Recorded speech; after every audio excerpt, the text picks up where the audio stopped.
जय राधे जय राधे जय राधे।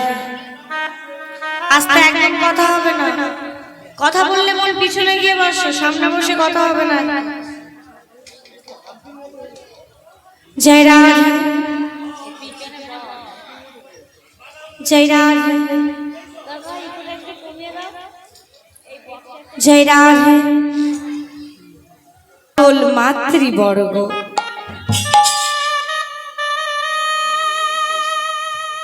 কথা হবে না, আস্তে। মাগো জানি না কোনে জানে না কতখানি সুকৃতির ফলে আমার পিতা মাতার আশীর্বাদে ও আমার দয়ালে গুরুদেবী অসীম করুণায়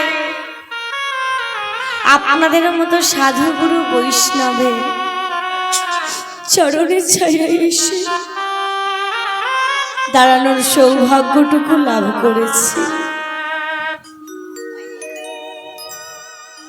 ও আজ এই শুভ লগ্নে, শুভ দিনে, পূর্ণ তিথিতে, শুভ তিথিতে আজকে এসেছি মা এখানে হরিনাম সংকীর্তন আপনাদের শোনানোর জন্য। কিন্তু আপনাদের কৃপা না হলে এই কৃষ্ণ নাম আমি গাইতে পারবো না। ওমা আমি তো আপনাদের ঘরের মেয়ে, গল্পটা একটু বন্ধ করে যদি কথাগুলো শুনতেন আপনাদেরই ভালো হতো, আমার কোনো সমস্যা নেই। ওমা আমি তো আপনাদের ঘরেরই মেয়ে, কি বলেন? না হয় বাইরের গ্রাম থেকে এসেছি, অন্য জায়গা থেকে এসেছি, তা বলে কি ঘরের মেয়ে নয় মা? ঘরের মেয়ে না হয় মেয়ের মতো তো। ওমা আপনারা কি পারেন না এই অভাগিনীকে একটু কৃপা করতে পারেন না বাবা? এই অভাগিনীকে একটু আশীর্বাদ করে অভাগিনীর নামটুকু চরণের পাশে লিখে রাখতে। কারণ আপনাদের কৃপা না হলে মা এই কৃষ্ণ কথা, হরি কথা আমি গাইতে পারবো না। আজ আমি এসেছি এই শুভ দিনে, শুভক্ষণে আপনাদের হরিনাম সংকীর্তনে শোনাবো বলে। তবে মা যাই হয়ে যাক না কেন, আমরা যাই করি না কেন, একটা জিনিস আমাদের মানতেই হবে, এই হরিনাম ছাড়াই আমাদের কোনো গতি নাই, গতি নাই, গতি নাই। নিতাই গৌর কৃষ্ণ প্রেমানন্দে হরি বল, হরি বল, হরি বল। আমরা যে কাজ করি না কেন বাবা, যাই করি না কেন, সাথে সাথে হরি নামটাই আমাদের গ্রহণ করতে হবে। আমার যিনি সৃষ্টি স্থিতি লয় প্রলয়ের মালিক ভগবান, যিনি এই জগতের পিতা ভগবান, আমার যার কথা সারা জীবনে বলেও শেষ করা যাবে না। চতুর্মুখী ব্রহ্মা বলে শেষ করতে পারলো না, পঞ্চমুখী মহাদেব বলে শেষ করতে পারলো না, আর আমি এক বদনে মা এই 3টে ঘন্টার মধ্যে জানি না কতটুকু বর্ণনা করতে পারবো। যার কথা সারা জীবন শুনলে বললে বলা হয় না, শোনা হয় না, আমি এক বদনে এই 3 ঘন্টার মধ্যে কতটুকু আস্বাদন করাবো বাবা আমি জানি না। ওমা ঠিক মতো তো ব্যাখ্যাও করা যাবে না, ঠিক মতো বর্ণনাও করা যাবে না। দেখবেন ভাই কলের জলে স্নান আর 3 ঘন্টায় লীলা গান, কতটা ব্যাপারটা একই। যদি বলেন কেন, ও বাবা আপনি কলের জলে স্নান করতে যাবেন, বালতি করে 1 বালতি জল নিয়ে স্নান করলে আপনার দেহ ঠান্ডা হবে, মন তৃপ্তি হবে? যতক্ষণ না আপনি নদীতে গিয়ে ডুব দেবেন মন তৃপ্তি কি হবে? তদ্রূপ ভাই 3 ঘন্টা গান শুনলে বাবা আশা করি আপনাদের হয়তো মন তৃপ্তি আমি করাতে পারবো না। এক বদনে মা তার নাম কত গাইব, কত বলবো। তবে যাই হোক না কেন, আমরা যে কর্ম করি না কেন, আমরা কলির হতজীব, আমাদের নাম ছাড়া কিন্তু গতি নাই। তাই শাস্ত্রকার বলছে হরের নাম হইব, হরের নাম হইব, হরের নাম হইব কেবলম কলৌ নাস্তিব্য নাস্তিব্য নাস্তিব্য গতির অন্যথা। আমরা বাংলার মানুষ, আজকে বাংলার মাটিতে জন্মগ্রহণ করেছি। কি আমরা বাংলার মাটিতে জন্মগ্রহণ করিনি? আস্তে বনু, আস্তে আস্তে বসে পড়ো। একদম কথা নয়, সামনে বসে তো একদমই কথা নয়। আমরা বাংলার মানুষ, বাংলার মাটিতে জন্মগ্রহণ করেছি। আমরা বাবা গর্বিত, আজকে আমরা ভারতীয়, আজকে আমরা বাংলার মাটিতে জন্মগ্রহণ করেছি, আজকে আমরা সনাতন ধর্মে জন্মগ্রহণ করেছি। এটা আমাদের গর্বের বিষয়। কি বলেন না? গর্ব নয়? তবে মা, আমরা এই সনাতন ধর্মের মানুষ হয়ে, বাংলার মানুষ হয়ে যদি আমার ভগবানকে, আমাদের বাংলার ঠাকুর গৌর হরিকে না ডাকি, তাহলে বড্ড অপরাধ হয়ে যাবে না?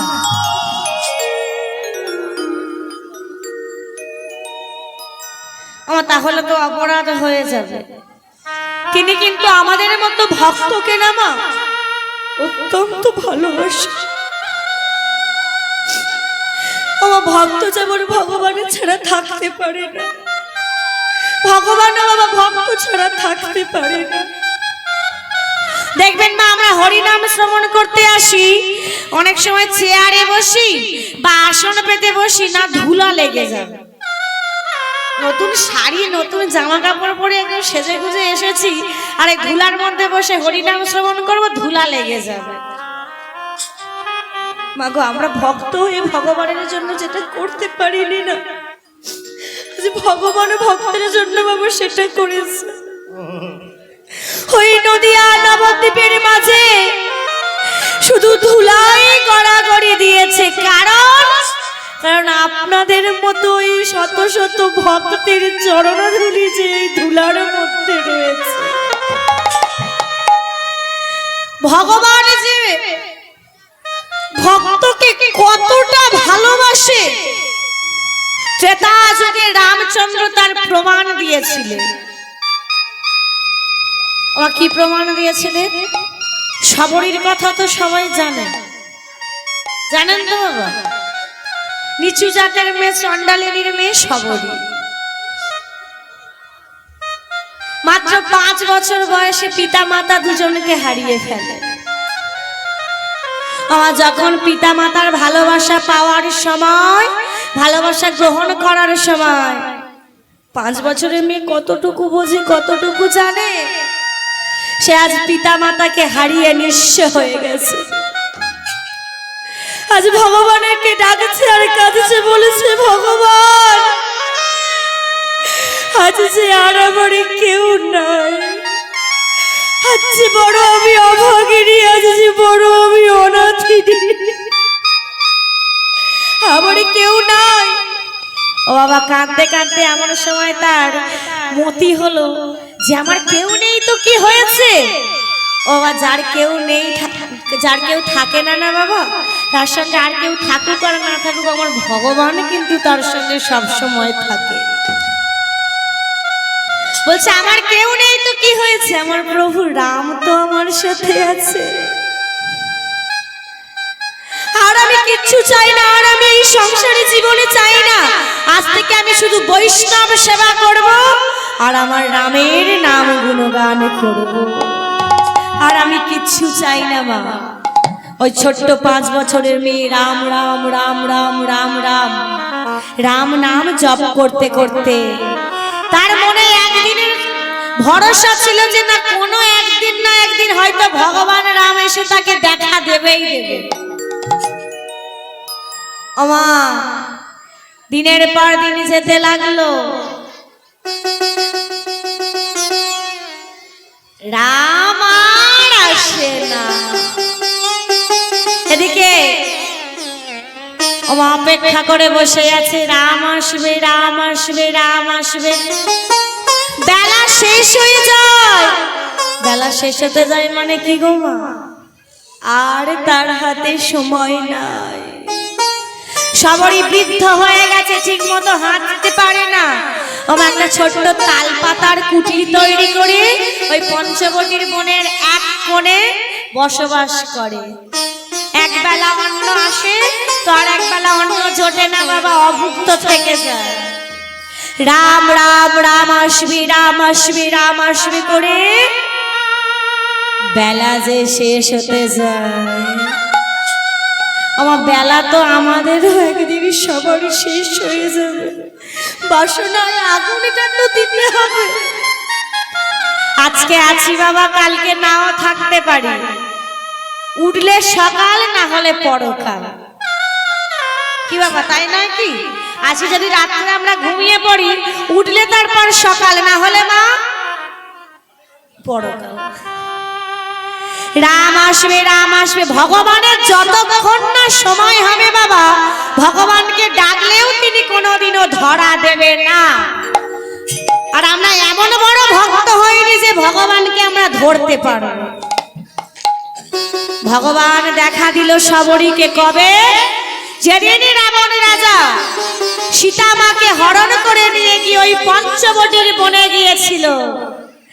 আর এদিকে শ্রী রামচন্দ্র আমার হাসিতা হাসিতা করে খুঁজতে খুঁজতে যখন ওই পঞ্চবটির বনের দিকে প্রবেশ করলো, মনে পড়ল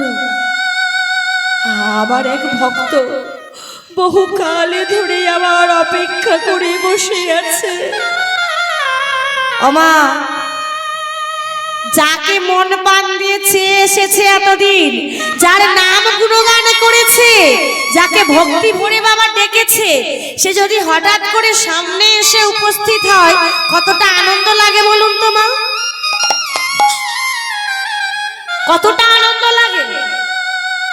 আর যেই না রামচন্দ্র এসেছে, আনন্দে আত্মহারা হয়ে ও বাবা কোথায় বসতে দেবে সেটা পর্যন্ত খুঁজে পাচ্ছে না। আনন্দে আজকে সবরই আত্মহারা হয়ে গেছে। আমা অতি দরিদ্র তো, মনে মনে ভাবছি আহারে হে জগতের ভক্তরা আবার প্রভু রামচন্দ্রকে পেলে কত এরা সোনার সিংহাসনের উপরে সিংহাসনে বসিয়ে পূজা করে। আস্তে কি হচ্ছে? কিন্তু দেখো আজ আমি এমন অভাগিনী, এমন দুর্দশা, সিংহাসন কেন আমার রামকে যে আমি বসতে দেব, একটা আসনে পর্যন্ত আমার ঘরে নাই। তাই কি করেছে, আমার একটা বস্ত্র পরেছিল, চারিদিকে ছিঁড়ে ছিঁড়ে মতো গিয়েছে, ওই দোরের সামনে ওই বস্ত্রটা দিয়ে ধুলাগুলো ঝেড়ে দিচ্ছে। আর রামচন্দ্র ওই আসনে গ্রহণ করে বলছে, আজ এত ভক্ত আমায় সোনার আসনে বসিয়েছে, রূপোর আসনে বসিয়েছে, এত শান্তি আমি কোনোদিনও পাইনি, যেটা আজকে আমি এই শবরীর মাটির ঘরে বসে এত আনন্দ অনুভব করছি। ও বাবা, ভগবান এসেছে বলছে তাহলে তো কিছু সেবার বন্দোবস্ত করতে হবে। কিন্তু এতই অভাগিনী মা, এতই কাঙালিনী, একবেলা অন্ন জোটে তো আর একবেলা অন্ন জোটে না। আমার সে কি করেছে, প্রভু রামকে ঘরের মধ্যে বসিয়ে ওই পঞ্চবটির বনে ঘুরতে ঘুরতে ঘুরতে ঘুরতে কিছু না পেয়ে দেখে সামনের গাছে কয়েকটি কুল হয়ে আছে। আমার কথা বলবেন না, এখানটা কথা হচ্ছে, একটু আস্তে কথা বলুন, ধীরে ধীরে বলুন, আপনার জন্য পাশের লোকের অসুবিধা না হয়। আমার যাই না দেখছে সবরই গাছে কুল হয়ে আছে, কুলগুলোকে পেরে আঁচলে করে নিয়ে এসেছে। আর ভাবছে এই জগতের ভক্তরা আমার রামচন্দ্রকে 56 ভোগ রন্ধন করে খাওয়ায়, 36 ব্যঞ্জন রন্ধন করে খাওয়ায়, কিন্তু কি করব ভগবান, তুমি আমাকে যেমন দিয়েছো আমিও তোমাকে তেমন দিলাম। আমার ভগবান যদি তাকে না দেয় সে কোথায় পাবে? যা কিছু দিয়েছে কিন্তু আমাদের ভগবান দিয়েছে মা। আজকে যে রাজা, কাল সে ফকির। বলছে ভগবান তুমি আমাকে যেমন দিয়েছো আমি তোমাকে তেমন দিলাম। আজ ওই কুলগুলোকে নিয়ে যেই না রামচন্দ্রের সম্মুখে দিতে যাবে অমনি বলছে দাঁড়াও দাঁড়াও প্রভু দাঁড়াও। বলে কি হলো শহরে? বলে না আমি কুলগুলো যে তোমায় দেব কুলগুলো একবার দেখতে হবে না টক না মিষ্টি? হ্যাঁ আমি থাকতে আমার প্রভু টক কুল খাবে? ও তাই কি করেছে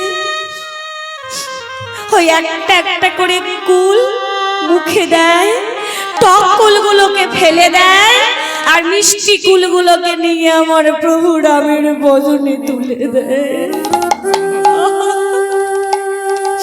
এই তোমার ভক্ত ভক্ত ভগবানকে যেমন ভালোবাসে আজ ভগবানই আমার আনন্দের সাথে সবরই সেই এটো কুলগুলো গ্রহণ করেছে। পাশে ছিল ভাই লক্ষণ, বলছে দাদা এ কি করছো তুমি? তোমার এত খাবারের অভাব হয়েছে যে তুমি সবরীর ওই এটো কুলগুলো খাচ্ছ। ও নিচু জাতের মেয়ে। ওমা মুচি হয়ে সুচি হয় যদি কৃষ্ণ ভজে, সুচি হয়ে মুচি হয় যদি কৃষ্ণ ত্যাজে। নিতাই গৌর কৃষ্ণ প্রেমানন্দে হরি বল হরি বল। বলছে ভাই লক্ষণ তুই ওর জাতটা দেখলি, ও গরিব ও কাঙালিনী তুই এটা দেখলি ভাই, কিন্তু তুই ওর অন্তরটা একটিবারও দেখলি না, তুই ওর ভক্তিটা একটিবারও দেখলি না। ভাই লক্ষণ বলছে দাদা আমি তোমাকে অনেক খাবার এনে দেব।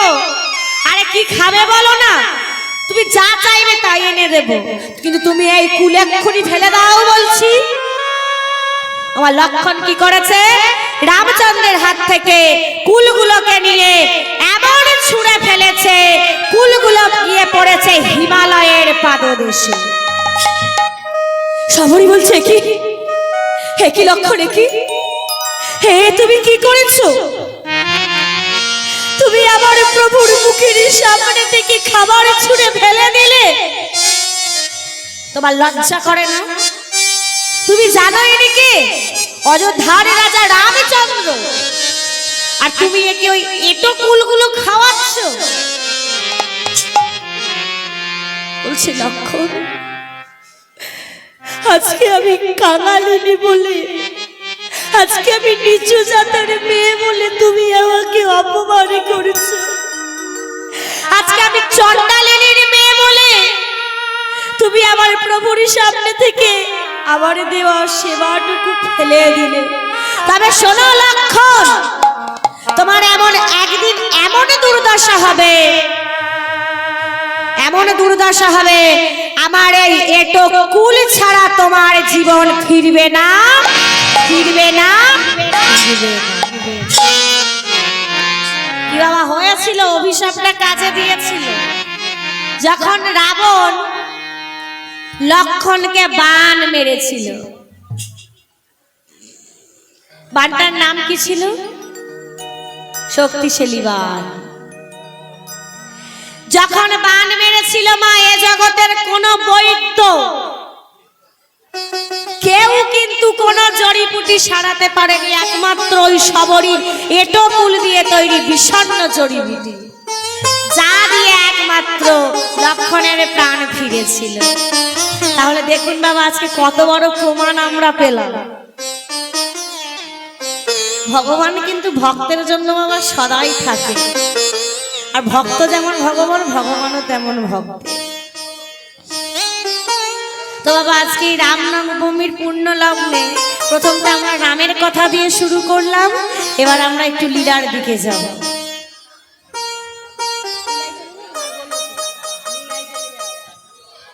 এবার বাবা আমরা একটু লীলার মধ্যে যাব। হ্যাঁ, তাই যে মা মহামন্ত্র নাম, এই নাম কে এনেছে, কোথায় এনেছে, কাকে সঙ্গে করে এনেছে?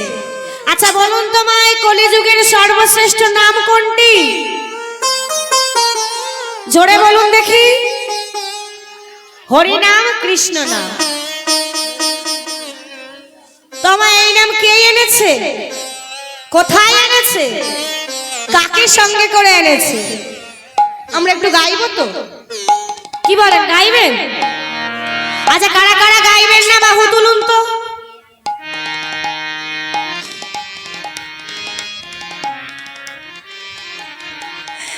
আর কারা কারা গাইবেন একটু বাহু তুলুন দেখি।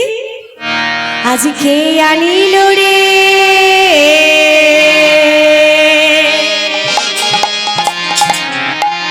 কোথায় ছিল রে। বাহুগুলো নেমে গেল কেন? আমি নামাতে বলেছি। মধুমাখা হরিণা, এই নাম কে আনিল রে কোথায় ছিল রে মধুমাখা হরিণা। এই নাম কে আনিল রে কোথায় ছিল রে মধুমাখা হরিণা। এই নাম কে আনিল রে কোথায় ছিল রে মধুমাখা হরিণা। নদিয়া নগরে শশী মাতার ঘরে, নদিয়া নগরে শশী মাতার ঘরে, নদিয়া নগরে শশী মাতার ঘরে, নদিয়া নগরে শশী মাতার ঘরে। উদয় হলো নিমাই চাঁদ। কে আনিল রে কোথায় ছিল রে মধুমাখা হরিণা। এই নাম কে আনিল রে কোথায় ছিল রে মধুমাখা হরিণা। আমার গানটা তো সবাই জানা, এতজন এখানে আছি, যদি একটু বাহুগুলো তুলি আর মুখে মুখে বলি ভালো হতো না? বলবেন তো? বাজনা একদম আস্তে থাকবে, বাহু তুলুন দেখে। যাদের যাদের আমার মহাপ্রভু বাহু দিয়েছে, বাহু তোলার মতো ক্ষমতা দিয়েছে বাবা, তারা তুলবে। যাদেরকে দেয়নি, হাতে ধরলেও তুলবে না আর পায়ে ধরলেও তুলবে না। তো সবাই মিলে আমি আগে একবার বলে দেবো, তারপর বলবেন। কে আনিল রে কোথায় ছিল রে মধুমাখা হরিনাম। বলুন এই নাম। আহা, বাহ, সুন্দর। আরেকবার এই নাম। আমার দল না আনলেই হতো, একা চলে এলে হতো। কে আনিল রে কোথায় ছিল রে মধুমাখা হরিণা। এই নাম কে আনিল রে কোথায় ছিল রে মধুমাখা হরিণা। তোমরা নামি ভজো, তোমরা নামি ভজো, তোমরা নামি ভজো, নাম জপো, নাম করো সার, হরি নামে ভাষাও তরি হয়ে যাবে পার। তোমরা নাম ভজো, তোমরা নাম ভজো, নাম জপো, নাম করো সার, হরি নামে ভাষা তরি হয়ে যাবে পার। হরি নামে ভজো, হরি নামে ভজো, হরি নাম ভজো, নাম জপো, নাম করো সার, হরি নামে ভাষাও তরি হয়ে যাবে পার। তোমরা নাম ভজো, তোমরা নাম ভজো, নাম জপো, নাম করো সার, হরি নামে ভাষা তরি হয়ে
বেশ,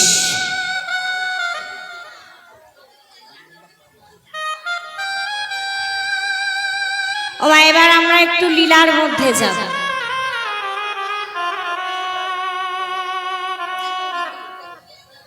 বর্ধমান জেলার অন্তর্গত মানকর গ্রামে দয়াল নিধু নামে একজন বৈষ্ণব ছিলেন, যার ধর্মপত্নীর নাম ছিল বৃন্দা দেবী। আমার তাদের সংসারে কোনো কিছুর অভাব ছিল না, বহুদিন হয়েছে তাদের বিবাহ হয়েছে। আচ্ছা বলুন তো মা, সংসারে এমন একজন যে না থাকলে হাসি খুশি থাকে না, কে গো? বউ। কে? আমা, আপনি একটা তরি তরকারি রান্না করেছেন, তার মধ্যে সব রকমের মশলা দিলেন, এমন একটা জিনিস দিতে ভুলে গেছেন আর মুখে তুলতে পারবেন না, কি বলো তো? গুঁড়ো লঙ্কা।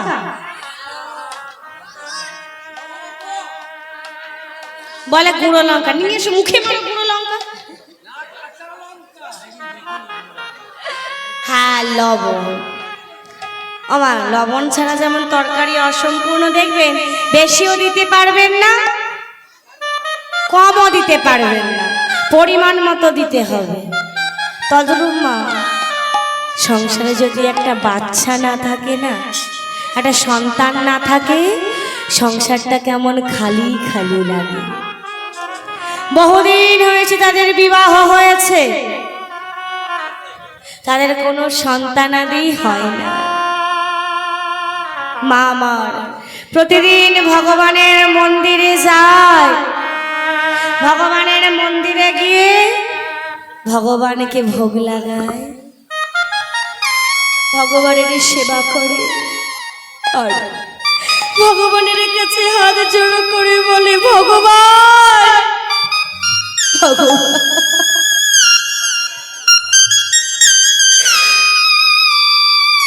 তুমি তো অন্তরে যাবে ভগবান, তুমি তুই আমার অন্তরের সব কথা বোঝো, সব কথা জানো। ও ভগবান, দাও না, দাও না ভগবান, আমায় একটা সন্তান ভিক্ষা দাও।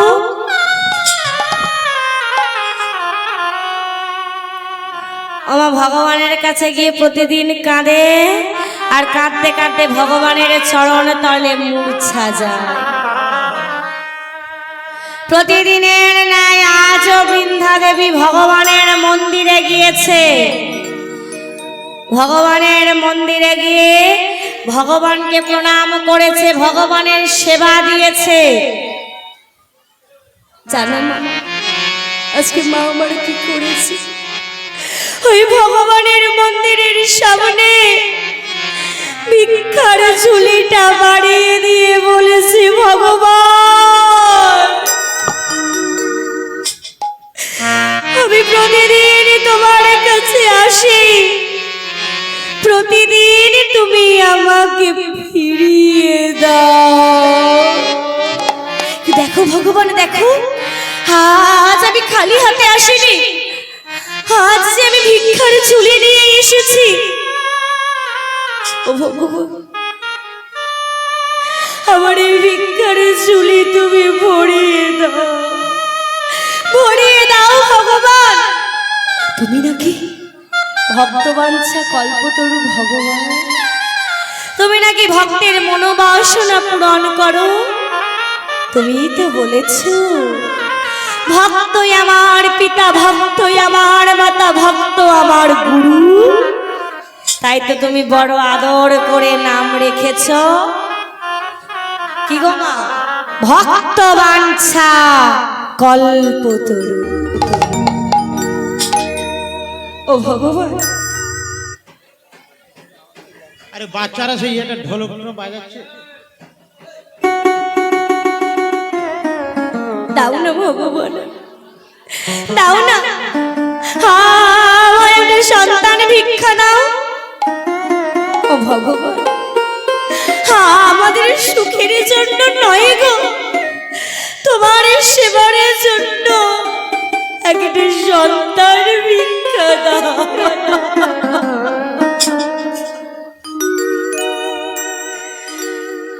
বাবা কাঁদতে কাঁদতে ভগবানের চরণ তলে মূর্ছা গেলে।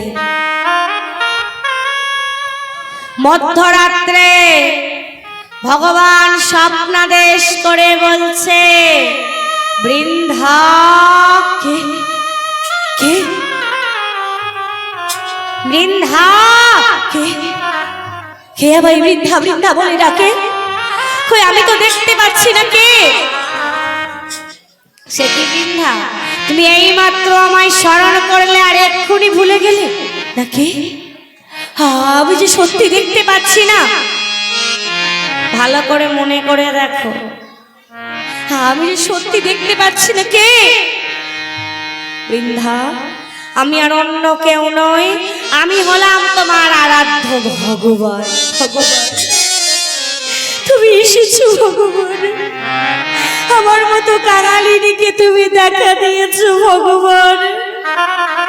হ্যাঁ বৃন্দা। কথা বললে গান করা যায়?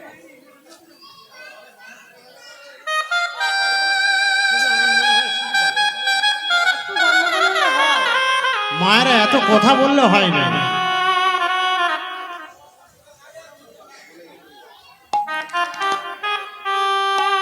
বলছে, বলো বৃন্দা তুমি কি চাও? বলে, ও ভগবান, আমার ভগবান তো অন্তর্যামী, তার কাছে কি আর নতুন করে আমার মনের কথা কিছু বলতে হয়? সে তো সব কিছু জানে। বলছে, ও ভগবান, তুমি তো অন্তর্যামী, তোমার কাছে নতুন করে কিছু বলার। হে ভগবান, দিতেই যদি হয় তবে তুমি আমাকে একটা সন্তান ভিক্ষা দাও। দাও না ভগবান, একটা সন্তানের ভিক্ষা দাও। দাও না ভগবান, একটা সন্তানের ভিক্ষা দাও। বলছে, বৃন্দা বেশ, বলো তুমি কেমন সন্তান চাও? পুত্র সন্তান নাকি কন্যা সন্তান? বলো, ভগবান, আমি যদি কন্যা সন্তান চাই, ওমা দেখবে আমাদের এই সমাজে একটা মেয়ের যখন প্রাপ্ত বয়স হয়ে যায় আমার মতো, তখন তাকে মা চাইলেও শ্বশুর ঘরে যেতে হয়, আর তাকে মা না চাইলেও শ্বশুর বাড়ি যেতে হয়। কি তাই নয় কি?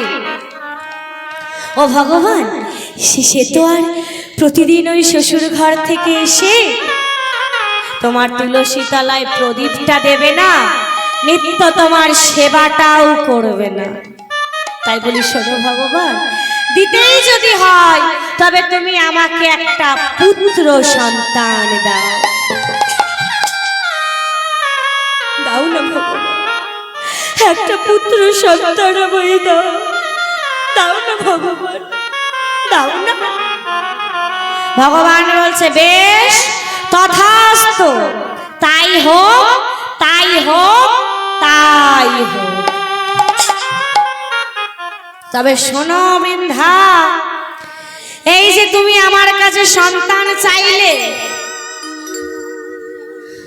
আর আমি তোমায় সন্তান হওয়ার আশীর্বাদ দিলাম, এর মধ্যে যে আমার কিছু শর্ত আছে। হ্যাঁ ভগবান, বলো তোমার কি শর্ত? আমি যে তোমার সব শর্ত পূরণ করব। ভেবে বলছো তুমি আমার সব শর্ত পূরণ করবে? হ্যাঁ ভগবান, আমি তোমার সব শর্ত পূরণ করব। আর একবার ভেবে দেখো, তুমি আমার সব শর্ত পূরণ করবে তো? হ্যাঁ ভগবান, আমি তোমার সব শর্ত পূরণ করব। বলো তুমি কি চাও? বলে, শোনো বেবি,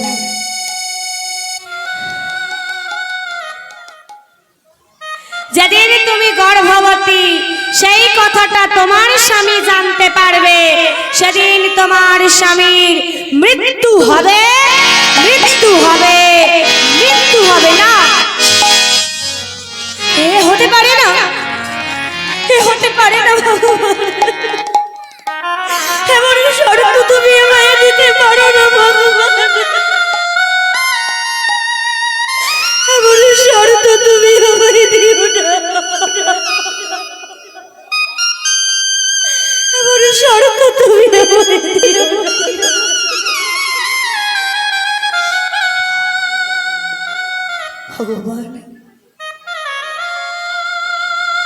দেখুন মা, আজকে একটা নারী কোন জায়গাতে দাঁড়িয়ে, একদিকে স্বামী, একদিকে সন্তান। বলুন তো মা, আজকে মেয়েটা কত অসহায়।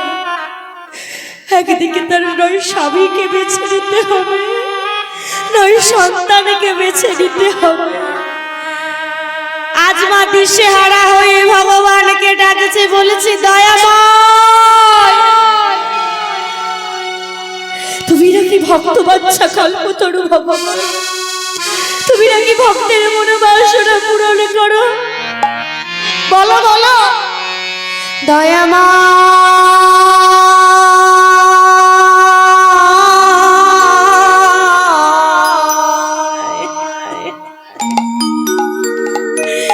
এই কি তোমার লীলা প্রভু, এই কি তোমার খেলা।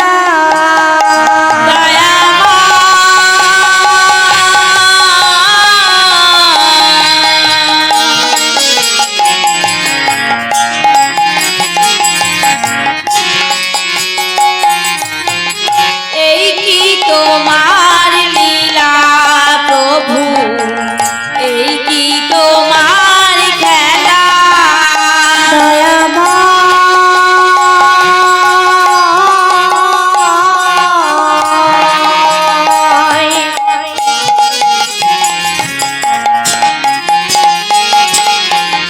এই কি তোমার লীলা প্রভু, এই কি তোমার খেলা।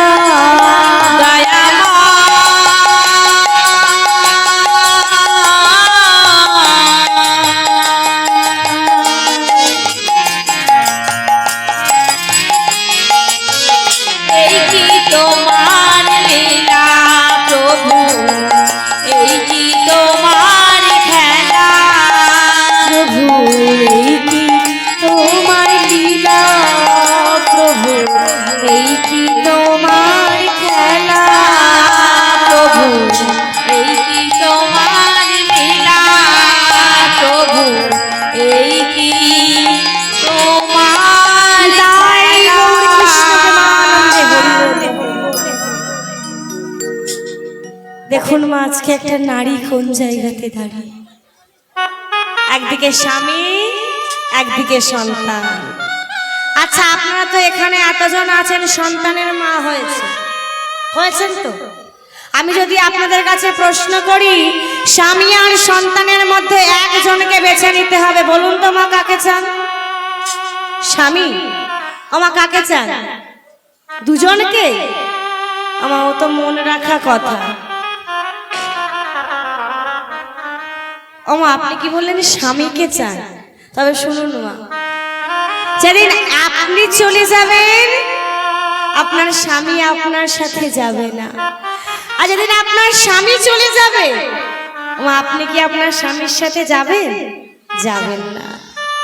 কিন্তু যেদিন আপনারা দুজনে চলে যাবেন, ভেবে দেখুন তো মা, আপনাদের ওই ভগবানের কাছে তুলসী তলায় প্রদীপটা দেবে কে? নিত্য ভগবানের সেবাটা করবে কে? তোমাদের বংশে প্রদীপটা দেবে কে? আমরা কিন্তু কেউ থাকবো বলে আসিনি গো। ও বাবা, কিছুদিনের জন্য এসেছি নাটক মঞ্চে, নাটক করতে, অভিনয় করতে। আমার যেদিন এই অভিনয়ের লীলা খেলাটা শেষ হয়ে যায়,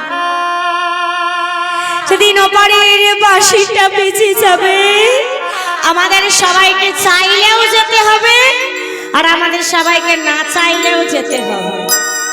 আমাদের এই দেহটা না মা কতটা খাঁচার মতো, যেখানে আত্মা নামক প্রাণ পাখিটা বারবার আসে আর যায়। আবার দেখবেন আমাদের এই দেহটা দাহ করে দিলে আগুনে কিন্তু নষ্ট হয়ে যায়, বিনাশ হয়ে যায়, কিন্তু আত্মাটার কি কোনোদিনও বিনাশ হয় বাবা? আত্মা কর্ম অনুযায়ী দেহ ধারণ করে। তাই তো একটা কথা বলতে মা বড্ড মন চায়। বলবো কি, শুনবেন? আমার একটু মাথা নাড়লে ভরসা পাই আর কি, নতুন জায়গা তো ঠিক বুঝে উঠতে পারছি না। হরি খাঁচা ভিতর অচিন পাখি কেমনে আসি যায়। ও তোর খাঁচার ভেতর অচিন পাখি কেমনে আসে যায়। ও তোর খাঁচার ভেতর অচিন পাখি কেমনে আসি যায়। ও তোর খাঁচার ভেতর অচিন পাখি কেমনে আসে যায়। পাখি কেমনে আসি যায়। পাখি কেমনে আসে যায়। পাখি কেমনে আসি যায়। পাখি কেমনে তাই ওই শ্যামলার হরি বল হরি বল। আমরা আজ আছি কালকে নাও থাকতে পারি, এসেছি তো সবাইকে যেতে হবে। সে যত বড় কোটিপতি হোক না কেন, যত বড় উকিল হোক না কেন, যত বড় ইঞ্জিনিয়ার হোক না কেন, ডাক্তার হোক না কেন, মাস্টার হোক না কেন, ভিখারি হোক না কেন, সবাইকে যেতে হবে। আজকের বৃন্দা দেবী আমার বলছে, ভগবান এটাই যদি আমার ভবিতব্য হয়, এটাই যদি আমার নিয়তি হয়, এটাই যদি আমার বিধির বিধান হয়, তবে শোনো ভগবান, আমি আর কিচ্ছু চাই না, আমি শুধু মা হতে চাই। আমি শুধু মা হতে চাই। আমি শুধু একবার মা ডাকটা শুনতে চাই। তবে বৃদ্ধা, স্বামীর সুখ, ও ভগবান, স্বামীকে তো একদিন না একদিন আমাদের হারাতেই হবে। কিন্তু আমার শরীরে যদি আমাদের একটা পুত্র সন্তান না থাকে, ও ভগবান, নিত্য তোমার সেবাটা করবে কে? বলছে, বৃন্দা তুমি আমাকে এত ভালোবাসো বৃন্দা, আমার জন্য তুমি এত বড় আত্ম বলিদান দিলে, আমি তোমায় আশীর্বাদ করছি বৃন্দা, তোমার সন্তান কৃষ্ণ ভক্ত হবে, কৃষ্ণ ভক্ত হবে, কৃষ্ণ ভক্ত হবে। আমার কিছুদিন হয়ে গেল, মা আমার অনুভব করলেন তিনি গর্ভবতী হয়েছে। এই বাবু আস্তে, একদম আস্তে, একদম আস্তে। আচ্ছা পিছনের দিক থেকে বলুন তো, মা সন্তানের মা হয়েছেন তো? এক গর্ভবতী মা তার এই গর্ভটাকে কতদিন লুকিয়ে রাখতে পারে? কথা বলুন, একলারা গাইবো, একলারা কথা বলবো, মা নতুন জায়গায় ভয় লাগছে। আপনারা যদি একটু কথাটা বলেন সাহস পেতাম। কতদিন লুকিয়ে রাখতে পারে? কতদিন? 1 মাস, 2 মাস, 3 মাস, 4 মাস, খুব বেশি হলে 5 মাস। ওমা, পাপ যেমন তার বাপকে ছাড়ে না, এক গর্ভবতী মা শত শত বস্ত্র দিয়েও তার এই গর্ভটাকে মা ঢেকে রাখতে পারে না। দেখতে দেখতে মা আমার 7 মাসের গর্ভবতী হলো। আমার দয়াল নিধু প্রতিদিন সকালে ভিক্ষায় যায় আর রাত্রিবেলা বাড়ি ফেরে। মা আমার কোনো রকমে বস্ত্র দিয়ে গর্ভটাকে ঢেকে রেখেছে, কারণ জানতে পারলেই তো স্বামী মারা যাবে। ও দেখতে দেখতে 1টা নয়, 2টো নয়, 7টা মাস পূরণ হলো। মা আমার গর্ভবতী। দয়াল নিধু একদিন সকালে ভিক্ষায় গিয়েছে বাবা, আর দ্বীপ্রহরে মানে দুপুর বেলায় বাড়ি চলে এসেছে। দেখবেন মা, যখন দুপুর বেলা আমরা রান্না বান্না করি না, যতক্ষণ না কেউ এসে ওই দরজার সামনে ডাকে, আমরা সারা দিই। খেয়াল পড়ে আমাদের? খেয়াল পড়ে না। আর যেই না আজকে দয়াল নিধু দ্বীপ্রহরে এসে দেখেছে বৃন্দা দেবীর এই অবস্থা, চমকে উঠেছে। আর যেই না মা 3 বার বৃন্ধা বৃন্ধা বৃন্ধা বলে ডেকে উঠেছে অমনি বৃদ্ধা দেবী আমার আজ সজোরে চমকে উঠেছে। কি না মানে স্বামী কখন এলে? আমি তো লক্ষ্য করিনি তুমি কখন। দাঁড়াও দাঁড়াও বৃদ্ধা দাঁড়াও। না মানে স্বামী কিছু কি দাঁড়াও বৃদ্ধা দাঁড়াও। বৃদ্ধা আগে বলো এত বড় খুশির খবরটা তুমি আমায় জানাওনি কেন? না মানে কোন খুশির খবর? না মানে আপনি ঠিক কোন খুশির খবরের কথা বলছেন আমি তো ঠিক বুঝতে পারছি না। কেন বৃদ্ধা কেন? এই যে তুমি মা হবে,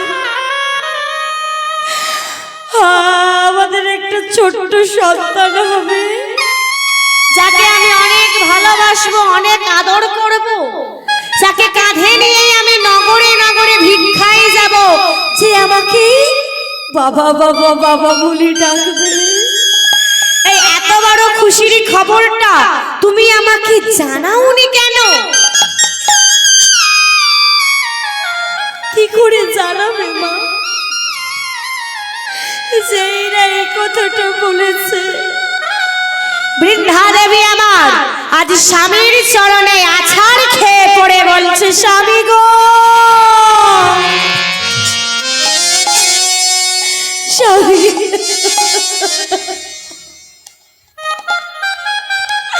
আমি যে কথা তোমায় জানাতে চাইনি স্বামী, আমি যে কথা তোমায় কোনোদিনও জানাতে চাইনি, কারণ এটাই আমার ভবিতব্য। যেদিন আমি গর্ভবতী সেই কথাটা তুমি জানতে পারবে, সেদিন তোমার মৃত্যু হবে।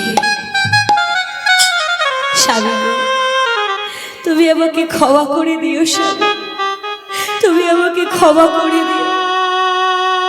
কেন? এতে তো তুমি কোনো ভুল করোনি, এটা তো আমাদের বিধির বিধান, তুমি কেন ক্ষমা চাইছো?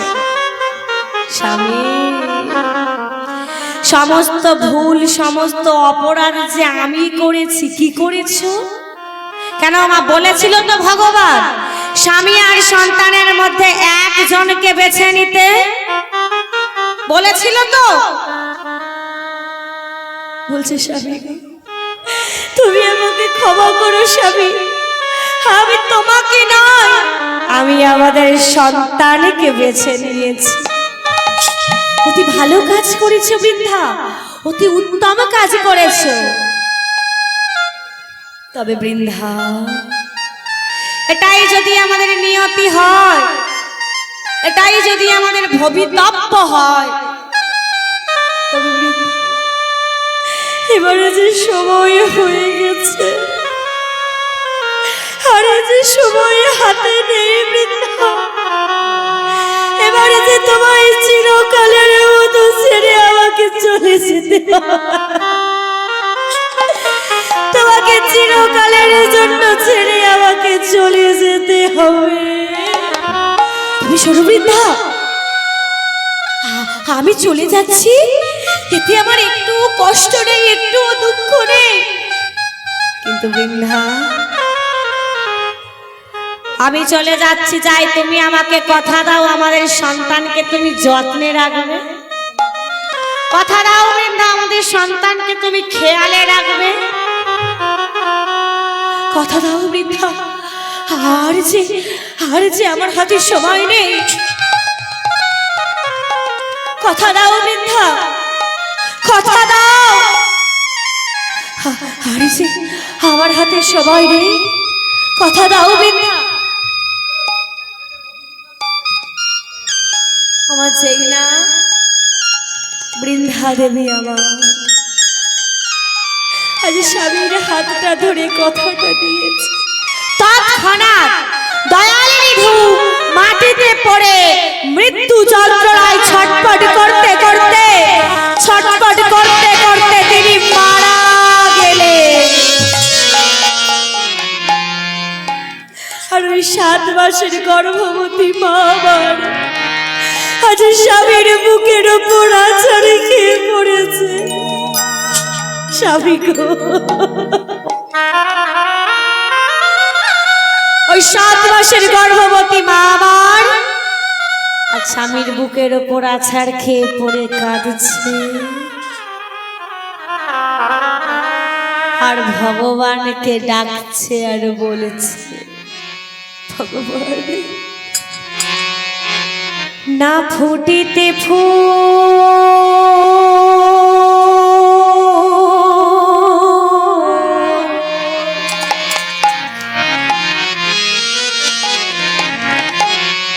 তব ঝুড়ে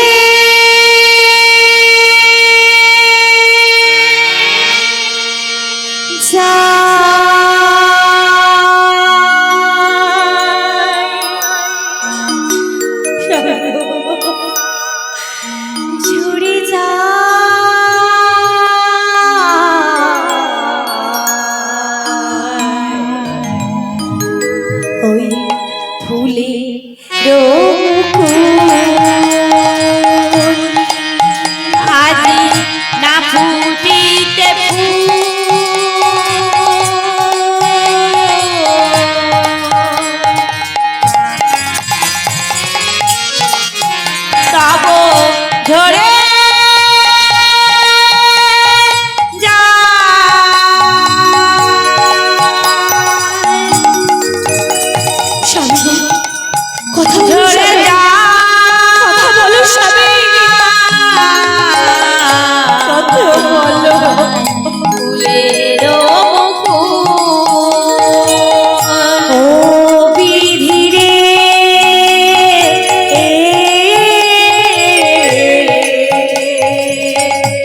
আমার পাড়ার রামণীরা এসে তাকে ধিৎকার দেয়, কুলোটা, দুশ্চরিত্রা, বিচারিণী, তাই তোর সন্তান হওয়ার কথা শুনে তোর স্বামী মারা গেছে। আমার তারা তো আর জানে না আসল খবরটা কি। আর তিলকে তাল করার অভ্যাস আমাদের একটু বেশিই আছে। দেখতে দেখতে মা আমার 10 মাসের গর্ভবতী হলে। আচ্ছা বলুন তো মা, 10 মাসের গর্ভবতী মায়ের কতটা জ্বালা, কতটা যন্ত্রণা, কতটা কষ্ট।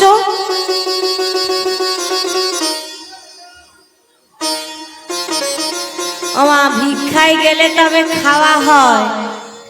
ওই 10 মাসের গর্ভবতী মা আমার আজ বাটি হাতে নিয়ে যার দাঁড়ে দাঁড়ে ভিক্ষায় যায়, মুখের ওপর দরজাখানা বন্ধ করে দেয়। আবার কেউ তো আবার দূর দূর করে তাড়িয়ে দেয়, ইচ্ছে করে পোকা ধরা খুদ চালগুলোকে ছুঁড়ে ছুঁড়ে মারে।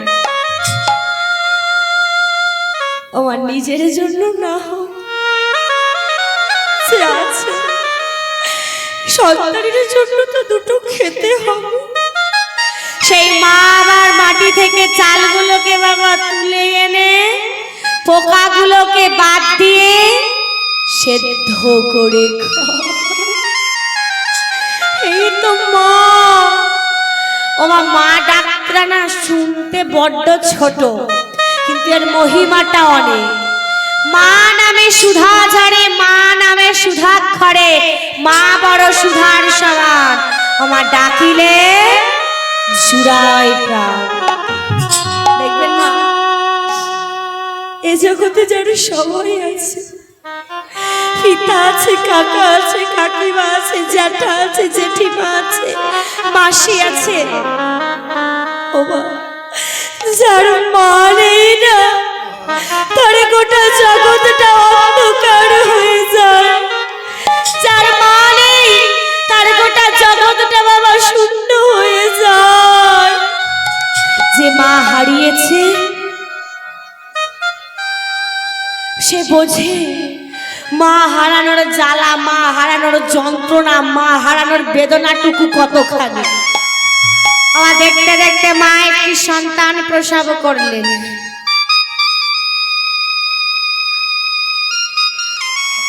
আমার অতি যত্ন করে নাম রাখলেন কি? বিহারীলাল। আমার বিহারীলাল আমার ধীরে ধীরে বড় হতে লাগলো। দেখবেন না যখন স্বামী থাকে না সংসারে, একটা মাথার ওপর ছাতার মতো থাকে। যতদিন থাকে দায়িত্ব জ্ঞানটা আমরা বুঝতে পারি না, কিন্তু যেদিন এই মাথার ওপর থেকে ছাতাটা সরে যায় সেদিন আমরা বুঝতে পারি আমরা কি পেয়ে কি গো মা কি হারালাম। আমার এখন বৃদ্ধা দেবী তার মা, বৃদ্ধা দেবী তার বাবা। আমার পরের বাড়ি দাসী বৃত্তি করে। দাসী বৃত্তি মানে বোঝেন? আমার দাসী বৃত্তি মানে বোঝেন কি গো? পরের বাড়ি 5 মাস খাটে, আমার পরের বাড়ি দাসী বৃত্তি করে। ছেলেকে বড় করে তুলছে। দেখতে দেখতে বিহারি 5 বছরের হয়ে গেল। বিহারি আমার দেখছি মা আমার কতই না কষ্ট করছে। মা সেই সকালে যায় আর সন্ধ্যাবেলা বাড়ি ফেরে। কাজ করতে করতে মায়ের হাত দুখানি কেমন জানি হয়ে গেছে। আজকে যেই না মা তাড়াতাড়ি ঘরে ফিরেছে, অমনি মায়ের কোলে লাফ দিয়ে উঠেছে। বলছো মা? বলো মা বলো। ওই তোমার কাজ করতে বড্ড কষ্ট হয় না? না কাজ করতে কষ্ট হয় না? তুমি সেই সকালে বাড়ি যাও আর সন্ধ্যাবেলা বাড়ি ফেরো। কাজ করতে করতে তোমার হাত দুটো দেখো কেমন হয়ে গেছে। তাই বলছি শোনো মা, আমি তোমার ছেলে বিহারি বড় হয়েছি। আজ থেকে আর তোমাকে কাজ করতে হবে না, আজ থেকে আমি কাজ করব। কি কাজ করবি রে বাবা তুই? ওইটুকু আর ছেলে। আমি সব কাজ পারি, বলো না কি কাজ করতে হবে। কি কাজ করবি? জুতো সেলাই থেকে চণ্ডীপাঠ সবই পারি, বলো না কি করতে হবে। বলছো মা আমরা যদি পারবি তো? হ্যাঁ হ্যাঁ বলছে আমরা যদি দুই মায়ে বেটাই কাজ করি তাহলে আমাদের এই ছোট্ট সংসারটা ভালোভাবে চলে যাবে। তাই আজকে মা গলায় গামছা দিয়ে, আগে করার দিনে গ্রামে গ্রামে জমিদার বাবু ছিল, এদিকে ছিল ছিল বাবা, ওই গলায় গামছা দিয়ে জমিদার বাবুদের বাড়ির সামনে সামনে গিয়ে ডাকতে শুরু করেছে, বাবু, আরে ও বাবু। আরে কি হয়েছে রে খোকা? বলি শোনো না বাবু, বল। বলি হ্যাঁ আমায় একটা চাকরি দেবে? তুই ওইটুকু ছেলে আবার কি চাকরি করবি আর কি কাজ বা জানিস? আরে আমায় একটা চাকরি দাও না। আর কি চাকরি তোকে দেবো বল? জানো তো বাবু, আমার মায়ের না বড্ড কষ্ট, আমার মায়ের না বড্ড দুঃখ। তাই ও বাবু, হ্যাঁ আমাকে একটা চাকরি দাও না। আমার এরকম করে বললে কার মনে মায়া জাগে না বলুন তো? বলছে শোন বিহারি, আজ থেকে তুই আমাদের বাড়িতে থাকবি, খাবি, তোকেই বলছি, আর ওই আমার ধেনুগুলোকে চারণ করাবি। তবে হ্যাঁ বাবা, কি গো বাবা, আমার কি এটা কি থাকবি খাবি, কিন্তু বাবা মানে টাকা করি মাইনে পত্র কিছু হবে না। বলছি ও মাইনে পত্র পাবো না, দুবেলা দুমুঠো ভালো মন্দ খেতে পাবো তো, তাতেই হবে। এবারে কি করেছে মা বিহারি আমার ওই গোধানগুলোকে সঙ্গে নিয়ে মাঠে গিয়ে আজকে খেলা খেলছে। কেমন ভাবে খেলা খেলছে গো মা? এবার একটু বাহুগুলোকে তুলতে হবে। হ্যাঁ, হরি বল, হরি বল। ওই বাহু তুলুন দেখি, আমার বাবা ঠাকুররা বাহু তুলুন সবাই। হরি বল, হরি বল। আজি রাখালি রাজা বলে দে না, কোথায় বৃন্দাবন,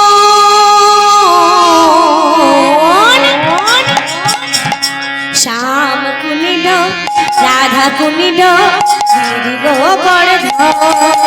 ও রাখালি রাজা বলে দে না, কোথায় বৃন্দাবন,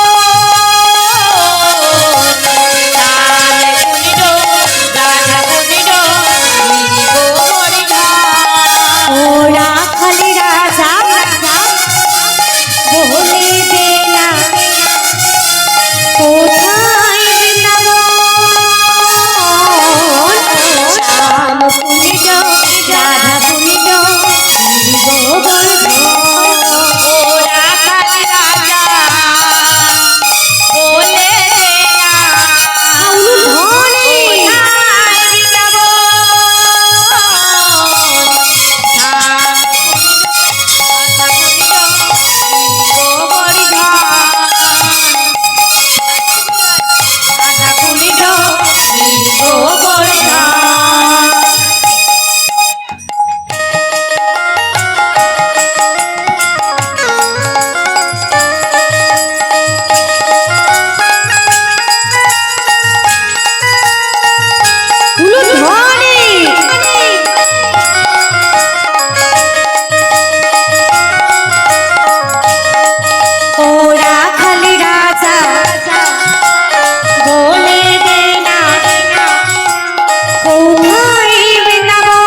উলুধ্বন দিয়েছে, তার মানে উলু দিতে জানে না। উলু দিতে জানলে নিশ্চয়ই দিতে।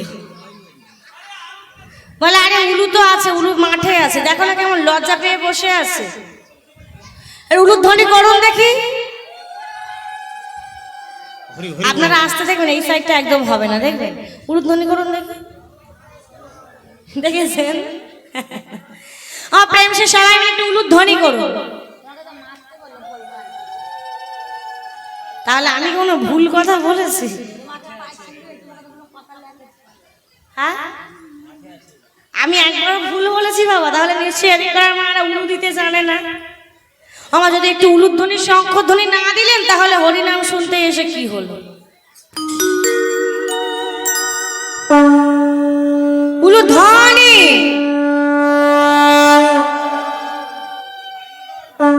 একটু বেড়েছে।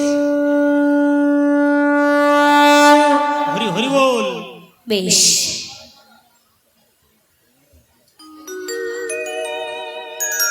বেশ। আমার এখানে এই 5 বছরের ছেলে বিহারীর মধ্যে কতটুকু মাতৃভক্তি আছে? আচ্ছা মা, এই যে আজকে 5 বছরের ছেলে বিহারী, তার তো 5টা বছর বয়স। আচ্ছা মা বলুন তো, একটা 5 বছরের ছেলে বাবা, তার মধ্যে কতটুকু বিবেকবোধ জ্ঞান আছে? কতটুকু আছে? সেই জগৎটাকে কতটুকু চেনে, কতটুকু বোঝে?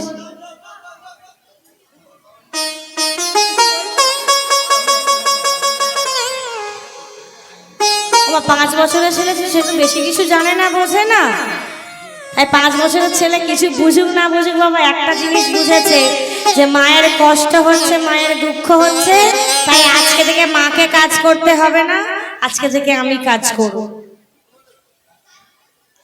নমস্কার।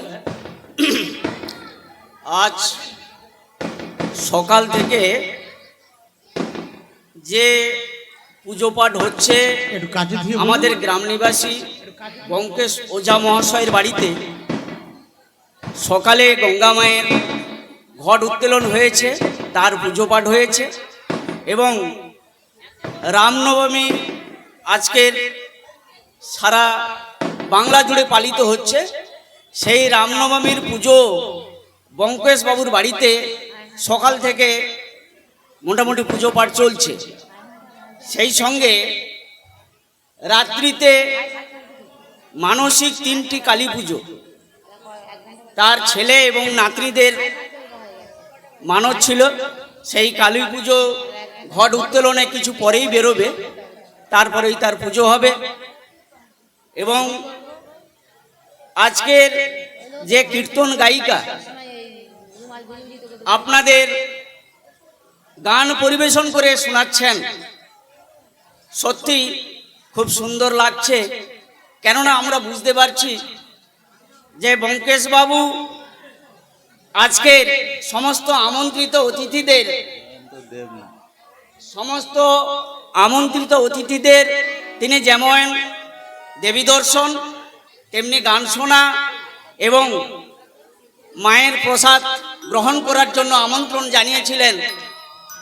তাতে আমরা মায়ের প্রসাদ দেওয়ার জন্য সমস্ত ভক্তমণ্ডলীদের আহ্বান করছি। তারা গানে এমনই মুগ্ধ, আমন্ত্রণে কেউ যেতে চাইছে না নির্মাল্য গ্রহণের ক্ষেত্রে। তা সত্যি যে বোনটি, তার যথেষ্ট বয়স কম, এই কম বয়সে যেভাবে আপনাদের কীর্তন গান করে আপনারা শ্রবণ করছেন, খুবই সুন্দর লাগছে, ভালো লাগছে। তাকে সবাই সহযোগিতা করবেন। এবং কাকদ্বীপ 5 নম্বর থেকে আসা মাঝি এন্টারপ্রাইজ স্বপন মাঝি, তিনি কীর্তন গায়িকাকে 50টি টাকা দিয়ে পুরস্কৃত করছেন। সেই সঙ্গে নটেন্দ্রপুর গ্রাম নিবাসী জয়ন্ত দেবনাথ, তিনিও কীর্তন গায়িকার গানে সন্তুষ্ট হয়ে তিনিও 50টি টাকা দিয়ে পুরস্কৃত করছেন। হরি হরি বল, হরি বল।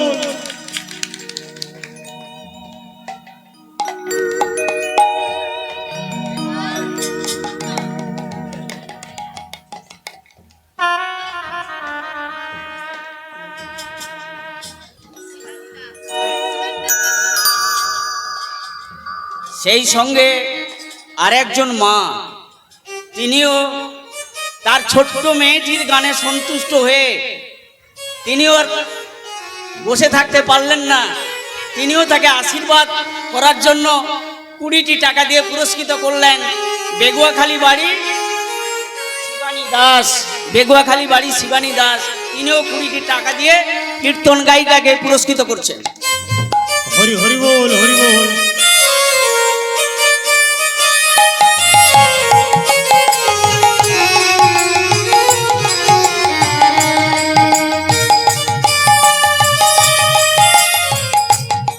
ভক্তমণ্ডলীদের কাছে একটা আবেদন রাখবো, সেটা হচ্ছে কীর্তন চলছে, কীর্তনই হবে, সবাই শুনবেন, কেউ যাবেন না। মায়ের নির্মাল্য গ্রহণ করার পরেও কেউ যাবেন না, সবাই থাকবেন। তাহলে যে মাটি আজকের পরিবেশন করছেন তার পরিবেশন করার ক্ষেত্রে তিনি ভালোভাবে পরিবেশন করতে পারবেন, যেমন তেমনিতে আপনারা কেউ কথাবার্তা বলবেন না, সবাই একটু মন দিয়ে শুনুন। আর সন্ধ্যা আরতি যেহেতু রাত্রি হয়ে যাচ্ছে, গঙ্গা মায়ের পুজো হয়েছে সকালে এবং রামনবমীর পুজো হয়েছে, সেই জন্য সন্ধ্যা আরতি হবে।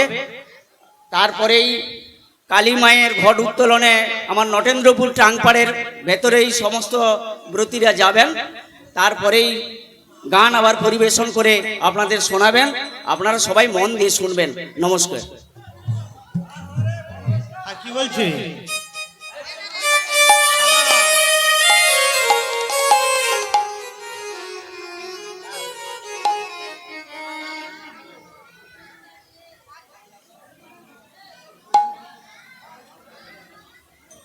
সেই সঙ্গে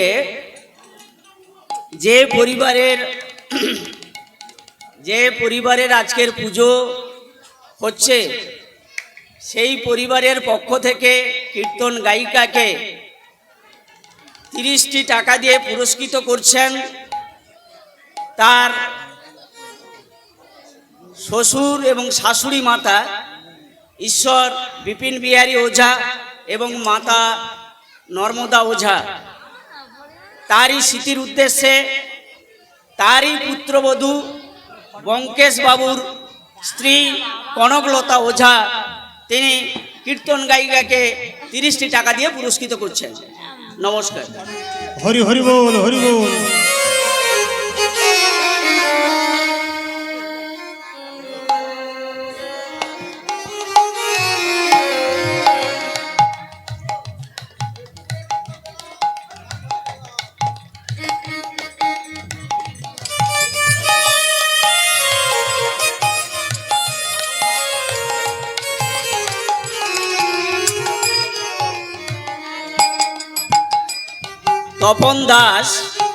তপন দাস পশ্চিম মেদিনীপুর থেকে এসছেন।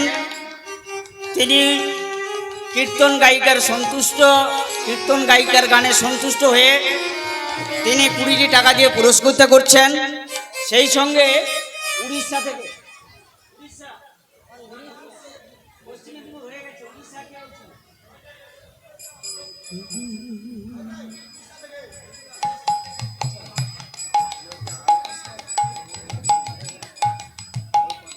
উড়িষ্যা থেকে এসছেন আমাদের জেলা ফেরে। আমরা দক্ষিণ 24 পরগনার বাসিন্দা। আমাদের জেলা ফের থেকে এসছে উড়িষ্যা অধিবাসী, তিনি বঙ্কেশ বাবুর ধরম আত্মীয়। এই পরিবারের তিনি আহ্বান জানিয়েছিলেন তার পুজোতে আমন্ত্রণে যাতে তার সেই আত্মীয়রা সবাই আসেন। তার পরিবার এখানে সবাই এসছেন। সে জায়গায় তিনি এই কীর্তন গানে সন্তুষ্ট হয়ে সেই কীর্তন গায়িকা মাটিকে 100টি টাকা দিয়ে পুরস্কৃত করছেন।